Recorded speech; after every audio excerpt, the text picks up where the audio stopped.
Το Ισραήλ σαν λαός εγκαταστήθηκε σε αυτήν τη γη περίπου το 1500 π.Χ. πριν 3.500 χρόνια. Το Ισραήλ δεν είναι κατακτητής, είναι η γη του Ισραήλ.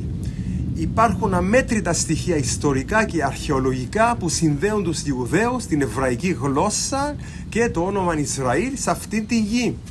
Και συνεχίζουν να ανακαλύπτονται νέα στοιχεία. Η Παλιά Διαθήκη είναι γραμμένη στα εβραϊκά και μιλάει αποκλειστικά για τον λαό του Ισραήλ. Η Καινή Διαθήκη γράφτηκε από Ισραηλινούς Ιουδαίους που πίστεψαν στον Μεσσίαν τους σύμφωνα με τις προφητείες της Παλιάς Διαθήκης. Ο Θεός του Ισραήλ είπε στον Ιακώβ: «Δες, εγώ θα σε αυξήσω, θα σε πληθύνω, θα σε καταστήσω σαν πλήθος λαών μέσα σε αυτήν τη γη και θα δώσω στο σπέρμα σου αυτήν τη γη σαν αιώνια ιδιοκτησία».